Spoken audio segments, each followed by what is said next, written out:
What if you could pay extra on your next flight to make it feel more like a cruise ship, with access to a daycare, a co-working space, or a full restaurant and bar?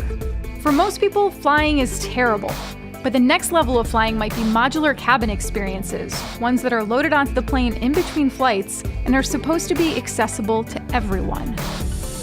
Here we go.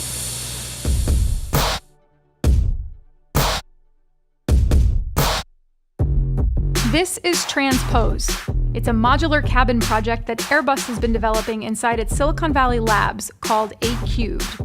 The engineers in the project are taking inspiration from cargo planes and applying the same loading and unloading concept to passenger planes. Cargo planes, like the kind used by shipping companies, often load and unload cargo using giant pallets that are moved throughout the aircraft on rollers. The minds at Airbus think that you could replace that cargo with an experience. The idea being it could both improve travel for consumers and give the airlines and other brands opportunities to charge them for it. Now, this isn't a real plane. It's a mock-up in the labs, but it's modeled after the Airbus A330. Jason Chua, one of the Transpose executives who previously worked on Motorola's modular phone project, gave me a tour of the plane. So we are boarding through the door 4 area, and we're gonna enter the plane from the rear. So this first experience that we're entering is a sleeping area. Unlike business class right now, it takes up a lot of room. We're actually stacking 4 people vertically, which makes it a lot more financially viable. Another thing that airplane cabins today aren't really designed for is traveling in groups of friends or sports teams, or just with families with young kids. This is a place where families can, really spend some good time together. These seats actually flip down and creates this large open space for kids to sit down and play with trucks and stuff like that.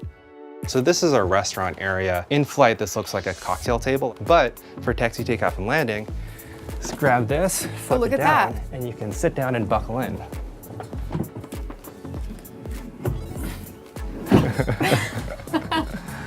You can imagine that, you can grab a cup of coffee from our restaurant and come back here and take a seat and get some work done. It's kind of crazy to think that we might have these really cool pods before we have really consistent working Wi-Fi in airplanes. Airbus has imagined other scenarios for a modular cabin that we didn't get to try firsthand. Things like a cycling studio, or a day spa, or a name brand coffee shop. And they're experimenting with state-of-the-art 3mm OLED displays that would act as windows, showing a cotton candy sky while you're actually trapped in a metal tube. All of this might make you think that this will inevitably be something that only the rich can afford. But Chua says that while the airlines will ultimately determine pricing, Airbus imagines these experiences will be priced at the premium economy level if they're able to maintain the same seating density. He also says he thinks people will use the modules like they do on a cruise ship, roaming freely around the plane. We want to make flying feel more human. So, this could be your office or a co-working space. The restaurant could be any nice restaurant. And so we want people to feel more at home when they fly, rather than like they are trying to fit into something that's not been designed for them. So I've done a lot of hands-on videos before, but I'll say this, I've never done a hands-on with a plane, at least until now. The engineers let me help load one of the modules onto the aircraft. You're just loosening it. It's all you. I've got it. Oh, it doesn't look like you have much room to go through there. I say this like I know. In order to load a module onto the plane, they're partly relying on the existing infrastructure from a cargo aircraft. But they removed the ball mat and rollers that are normally used, saving about a ton of weight in the process. Instead, they embedded 8 air casters into the module. These are built to withstand up to 16,000 pounds, which is well within the maximum weight of a fully loaded 10,000-pound module. And all of this is happening remarkably fast, at least in the labs. The Transpose team claims it can swap out an entirely new module in well under an hour.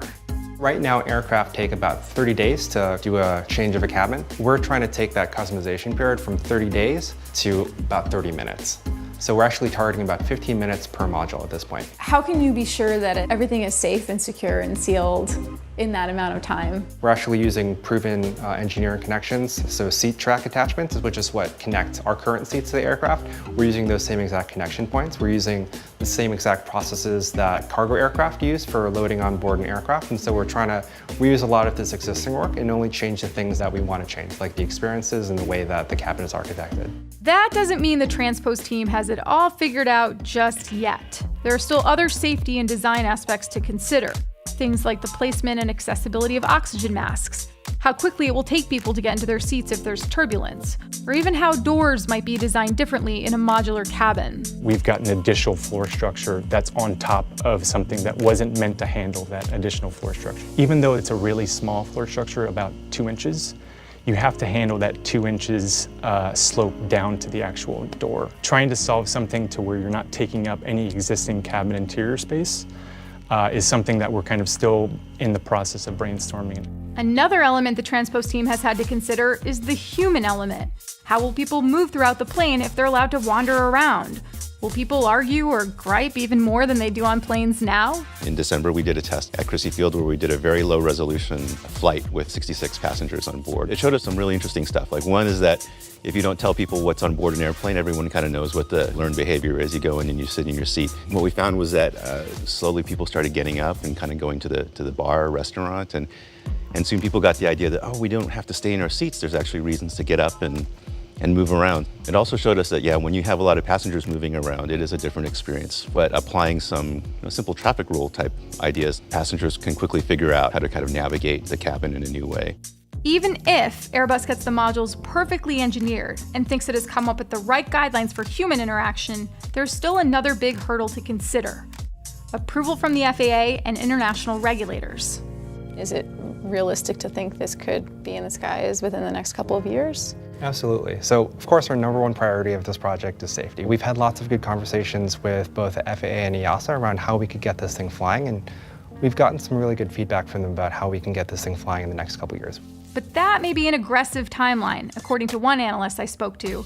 Even though it is only an interior concept, FAA regulations are incredibly strict, and there's usually a lot of back and forth between the administration and manufacturers when it comes to a new project. The FAA wouldn't comment on this specific project, but told me that the certification process can range from less than 1 year to more than 5 years, depending on the applicant's experience and the complexity of the project. At the very least, Airbus certainly has a lot of experience building planes. It's an ambitious concept when you consider the engineering that goes into it, the potential regulatory hurdles, and the fact that most airlines only change their cabins every 7 to 10 years. Even if it does get approval, there's still the economics to consider. But Airbus thinks if it does take off, that it can eliminate the downtime that's required for customizable cabins, which means more money for the airlines. There's also the possibility it could make flying a lot less onerous for people. And really, who wouldn't want that? We got plenty of room. Okay. What's the weight equivalent of this? 1,500 pounds. 1,500 pounds? Big deal. Yeah, I feel like this is going off the edge. All right, now I think we're good. Awesome.